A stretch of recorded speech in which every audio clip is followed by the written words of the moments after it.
네, 새해를 맞아서 지난주부터 2025년 올 한 해를 불태울 대장들을 쏙쏙 짚어주고 계십니다.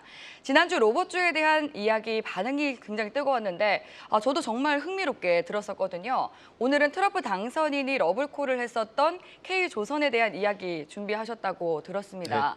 사실 최근에 굉장히 많이 오르기도 해서 조금 더 상승 모멘텀이 얼마나 있을지 궁금하기도 하거든요. 네. 이야기 부탁드리겠습니다. 네. 2025년도에 이제 국내 증시에 저희가 어떤 큰 정책이나 방향을 할 때 일단 세계적인 흐름에 맞춰서 저희가 지난주에는 이제 로봇에 포커싱을 맞췄습니다. 그다음에 이제 오늘은 한국에 맞는 어떤 한국만이 갖고 있는 독특한 특색, 그 이제 저희가 희소성이라고 불리는데요. 바로 그 부분에 대해서 언급해 보도록 하겠습니다.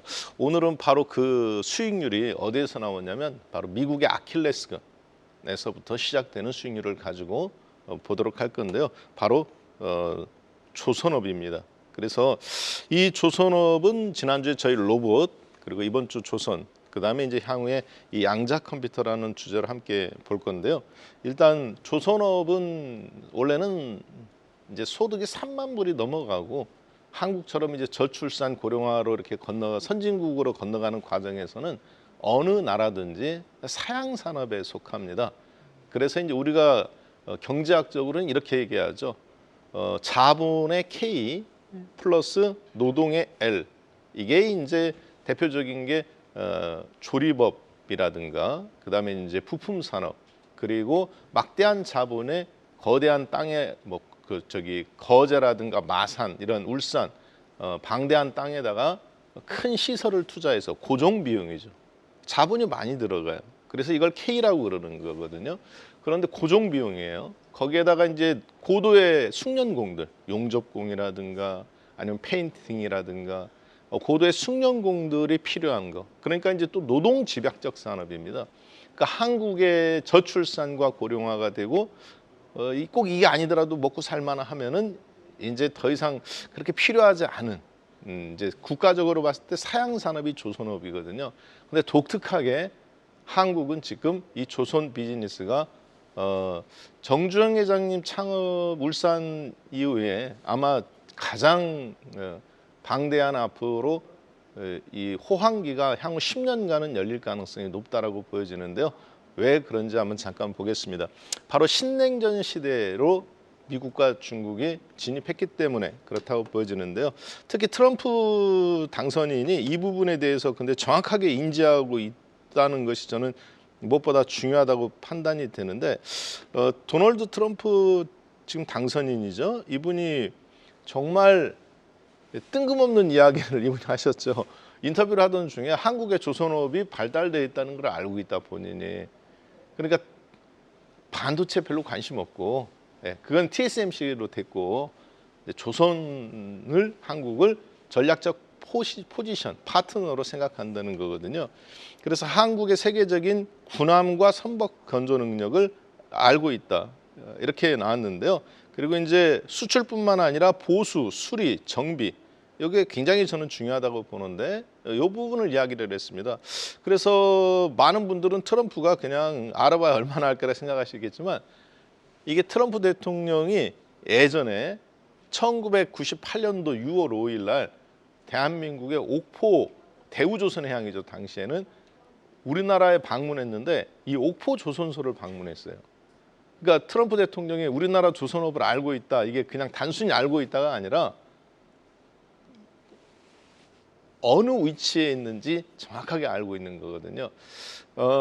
많은 분들이 저는 이거를 잘 모르기 때문에 인생에서 혹은 주식에서 어려움을 겪고 있다고 봐요.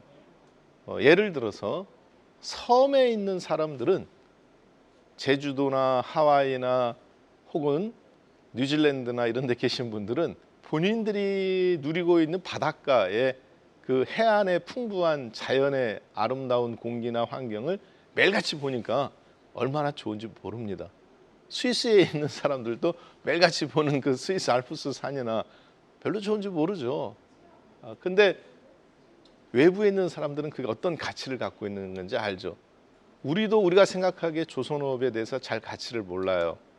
그렇지만 미국의 대통령으로서 갖고 있는 정보라든가 지식을 갖고 앞으로 미국이 중국과의 대척점에서 어떤 방향으로 나아간다고 봐야 됐을 때는 그 정보를 갖고 조합해 봤을 때 조선업이 갖고 있는 어떤 가치를 저는 트럼프 대통령이 정확하게 이해하고 있다라고 보고 있습니다. 여기서부터 이제 돈의 가치가 주식에 투자를 할 건가 2025년도에 타이밍이냐.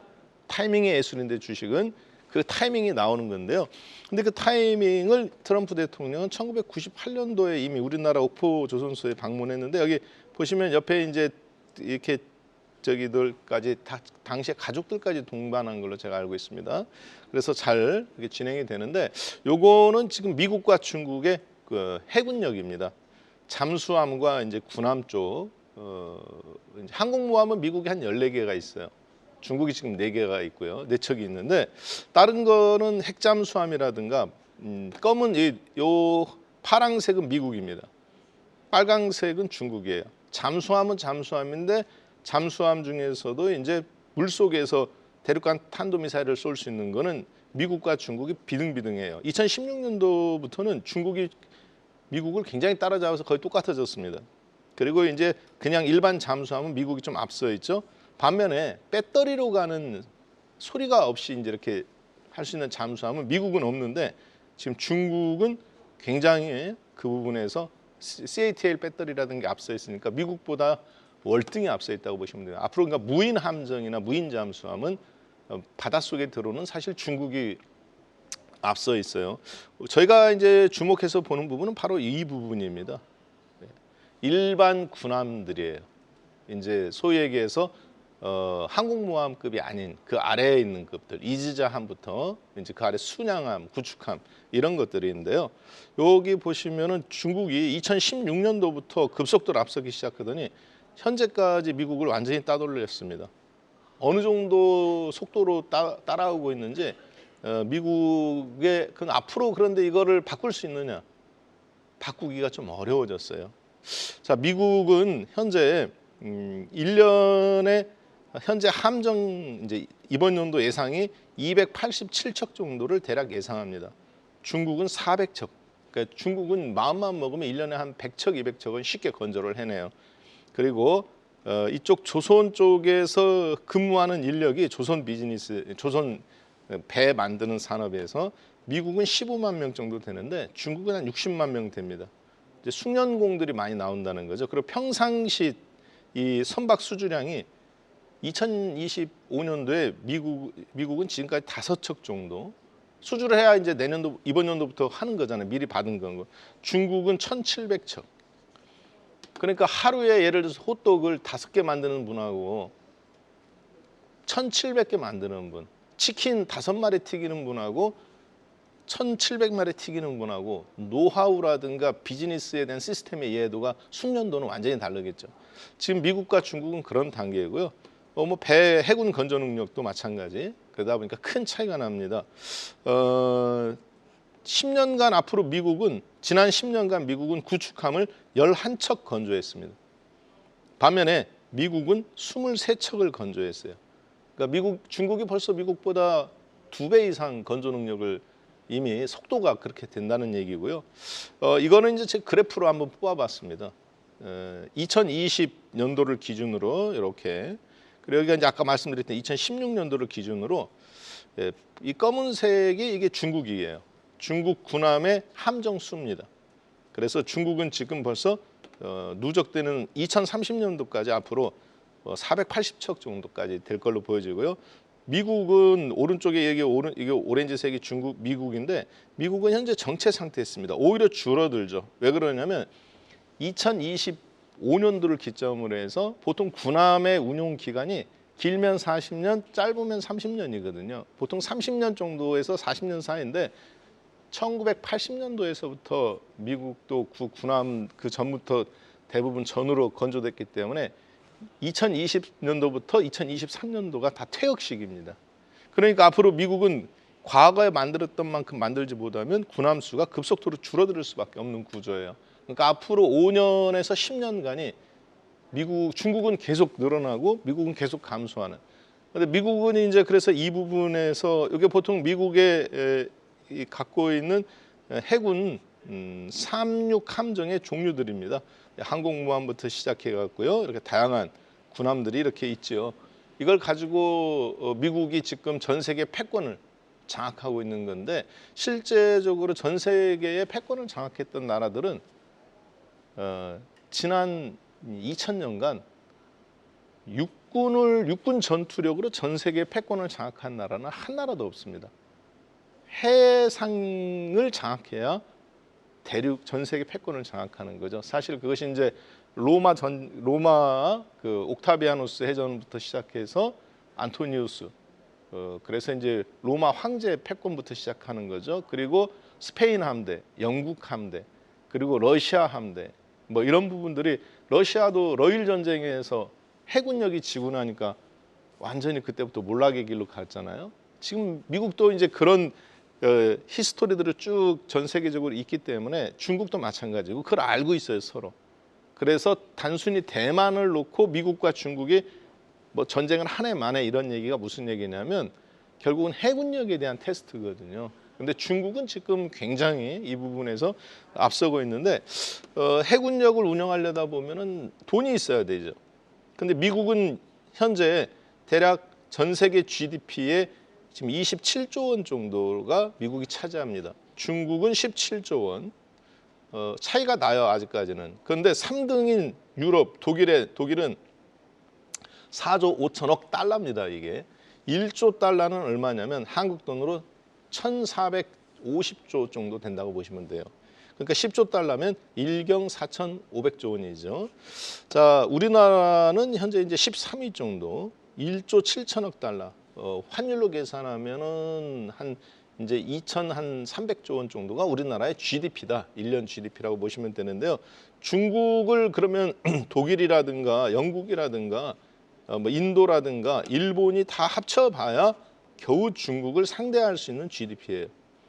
그러니까 사실은 미국이 중국을 계속 견제하는 거는 두려움 때문에 그렇거든요. 그 두려움 속에서 지금 그 속도를 늦추는 거지. 그러면 중국이 이렇게 객관적인 지표로 봤을 때 우리가 생각하는 중국인과 그리고 실제 하나의 중국은 경제적인 면에서 완전히 유럽을 압도한 형태다라고 보시면 되겠습니다. 다 합쳐도 중국에 비할 바가 안 되기 때문에 그리고 무엇보다 중요한 거는 여기 지금 보시면은 이게 이제 미국과 중국의 GDP입니다. 앞으로 파란색은 미국이고요. 그리고 빨강색이 중국인데 2030년 전후 지금이 이제 좀 더 빨라지면 미국은 이걸 늦추려고 하는 건데 GDP가 중국이 미국의 GDP를 추월해 버려요. 이미 유럽 전체는 추월했고요. 중국이 일본을 추월한 지는 2008년도에 추월을 했고요. 이 사이에서 이제 한국이 지금 뭔가 우리가 먹고 살 거를 찾아야 되는 거. 그러니까 이거를 봤을 때 미국에 만약에 이걸 CIA 국장이라든가 혹은 미국 뭐 군 국방부 관련자라든가 혹은 미국의 안보를 멀리 놓고 전략적으로 향후 10년, 20년을 생각해야 되는 어떤 그런 연구소라고 본다면 굉장히 심각한 문제입니다. 트럼프 대통령도 알고 있고 바이든 대통령도 알고 있는 거죠. 그래서 오바마 대통령이든 트럼프 대통령이든 바이든 대통령이든 공화당이든 민주당이든 죽으라고 싸우지만 중국에 대해서는 똑같은 그런 관점을 가질 수밖에 없는 거예요. 미국의 약점, 미국의 아킬레스건은 바로 해군에서부터 시작합니다. 가장 강력한 것이 지금 해군인데 미국이. 근데 그중에서 항공모함이나 잠수함이나 이런 것이 아닌 그 아래급에 있는 일반 군함들에서부터 시작한다는 것이 현재 미국의 가장 큰 약점이에요. 자, 잠깐 한번 볼까요? 이거는 미국의 필라델피아에 있는 필리 조선소라는 곳입니다. 미국에 이제 여기에서 옛날에 배도 만들었고 옆에 미군 해군 그 정비 창도 있고 훈련소도 있고. 자, 그런데요, 그걸 이제 우리가 야드라고 그래요. 미군 해군 네이비 야드, 해군 군함 건조하는 곳이거든요. 여기가 바로 그곳이고요. 그리고 여기가 이제 그 배들을 같이 건조해가면서 혹은 정비도 하는 이 필리 조선소라는 곳입니다. 이 전체가 이제 현재 미국 그 해군 관련된 시설들이에요. 이거가 이제 지금 현재 사진의 모습들입니다. 방금 보셨던 거. 요 배들이 지금 이렇게 이제 건조되는 과정. 옆에는 지금 베이스로 따지면 아파트 배를 어렵게 조선업은 파이낸싱에서도 보면 건설업하고 똑같아요. 여러분들도 아파트 할 때 어떻게 해요? 처음에 계약금 하죠. 중도금 하나, 둘, 셋, 넷 치르죠. 5번 정도, 4번 치른 다음에 마지막에 잔금 치르죠. 배도 파이낸싱은 똑같습니다. 이 과정이. 돈을 조달하는 과정이. 그리고 뭐도 똑같냐면 만드는 과정도 똑같아요. 건물은 위로 올리는데 배는 옆으로 그냥 한다는 것뿐입니다. 그래서 정주영 회장님이 자신 있게 우리가 조선업을 할 수 있다. 배 한 척 안 만들었는데 그래가면서 할 수 있었던 그 유럽으로 날아가서 돈을 빌릴 수 있던 그 자신감 어디서 나오느냐. 현대건설의 건설업에 자신감이 축적이 쌓여 있었기 때문에 그런 거거든요. 그래서 잘 보시면은 이 배가 지금 보면 이게 위에만 있죠. 이 정도면 이제 아파트로 따지면 바닥에 공사 다 친 거. 그럼 저 아파트 언제 짓나? 3년 됐는데 지금도 아직도 위로 한 칸도 안 올라갔죠. 절반은 땅바닥 다지는 거예요. 사실 건물은. 그 다음에 거기서 한 1년, 2년 지나고 요게 절반. 나머지 위로 올리는 게 절반이거든요. 시간적으로 보면. 요거 같은 경우는 이미 배가 그러면 절반 이상 70% 지어졌다고 봐야 되겠죠. 위에 지금 이제 얹고 있죠. 군함들 만드는 과정입니다. 요게 이번에 한화에서 인수했고 현대중공업에서 여기서 미국의 군함들을 분해 조립하고 해서 정비하는 바로 그 필리 조선소입니다. 아까 보셨던 이제 현대중공업과 미군 해군 관계자 간의 이 MOU 체결해서 앞으로 이제 이 배를 정비하겠다 이런 거거든요. 여기 이제 또 우리나라 오셨을 때 관계자들이 그래서 현대중공업, 하나오션 이렇게 그걸 MRO라고 그럽니다. 즉 미군의 배를 수리하고 보수하고 정비하는데 군함에 대해서 하는 거를 그런 계약을 맺어요. 그러면 우리 생각에는 그냥 배 만들면 되는 거 아니냐. 한국에 의뢰해서 미국 군함을 이렇게 생각하면 좋은데 방금 그 MRO 정비하는 게 지금 현재 미국 우리나라 돈으로 한 거의 80조 원 정도 미국은 1년에 이렇게 앞으로 예산들도 쓰고 합니다. 앞으로는 좀 더 늘어나겠죠 이제. 그러니까 이게 우리나라 지금 먹거리거든요 당장은. 그러면 배를 그냥 만들어서 미국 우리나라한테 요청하면 되는 거 아니냐 이렇게 생각할지 모르겠는데요. 요거는 미국은 조금 다릅니다. 1920년도에 뭐가 만들어졌냐면 존스법이라는 것이 만들어져요. 대공황 전에 이제 1차 대전이 끝나고 그래서 미국 내에서만 군함은 미국 내에서만 조립되고 만들어져야 된다는 법입니다. 그렇게 함으로써 고용의 창출, 경제력의 강화, 그리고 국가 안보. 지금으로 따지면 이제 AI 반도체 칩 중국에 수출 못하게 하죠. H200 이상, 100 이상부터는. 그리고 우리나라 뭐 7나노 이상의 메모리 칩 중국에 수출 못하죠. 그다음에 통신 장비들 이런 것들 다 못하게 반도체법을 만들었잖아요. 파운드리 액트법이라고 해가지고 똑같습니다. 당시에는 이 군함이 한 나라의 운명을 결정하는 전략적 자산이었기 때문에 인공지능처럼 미국 외에서는 못 만들게 했어요. 이 법이 지금 미국의 족쇄가 돼서 사실 일본이나 한국에서 혹은 호주 같은 데서 이게 안 되는 거거든요. 그러다 보니까 근데 이 법이로 그대로 가면은 미국의 이게 현실입니다. 제가 이거 구글 지도에 가서요. 아까 여러분들 보셨던 그 필리 조선소 있죠. 11일 전에 올라온 사진 중에 가장 최근에 거더라고요. 11일 전에 올라온 사진인데 그 사진이에요. 보시면은 이게 항공모함입니다. 항공모함이고 이 오른쪽은 이제 일반 그런 배들이에요. 보시면 이 배 지금 얼마나 녹슬었고 관리가 안 되는지 이게 현재 지금 미국 군함 관리하는 현실이거든요. 퇴역하는 배들은 많은데 우리나라처럼 저출산, 고령화, 미국 배들이 지금 딱 그 상황입니다. 세계에서 가장 빠르게. 그래서 우리나라 이제 조선업종들이 이 부분을 파고드는 거예요. 그러다 보니까 미국 내에서 그럼 배를 만들어야 되는데 존슨법에 의해서 마음은 속은 타들어오고 그러면 이걸 할 수가 없잖아요. 그래서 어떻게 했냐면 미국 사람들이 꾀를 냈어요. 한국 사람들한테 배를 법을 어겨가면서 맡길 수는 없으니까 분해 조립, 배를 정비하는데 완전히 분해 조립하는 거예요. 그러면 배가 어떻게 생겼는지 한국 사람들이 그 뼈대를 알 수 있잖아요.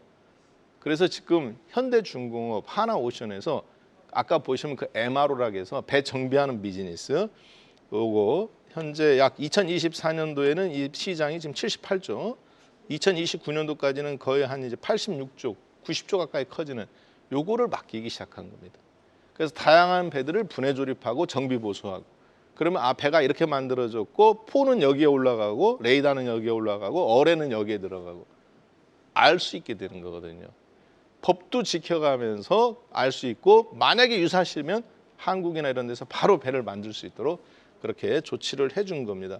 그래서 이게 이제 우리나라 지금 장보고함급 3,000톤급 이상, 혹은 이제 안창호함, 신채호함 이런 것들 하나오션과 현대중공업에서 그동안 우리나라에서 만들었던 배들입니다. 상당히 한국은 영국보다 미국이 이지잠에 대한 기술력을 많이 우리나라한테 전수해 줬어요. 그것이 이제 우리나라의 지금 경쟁력이고요. 일본에서도 하면 되지 않느냐. 일본은 이미 미국만큼 심각하게 조선업이 무너졌습니다. 숙련공도 없고요.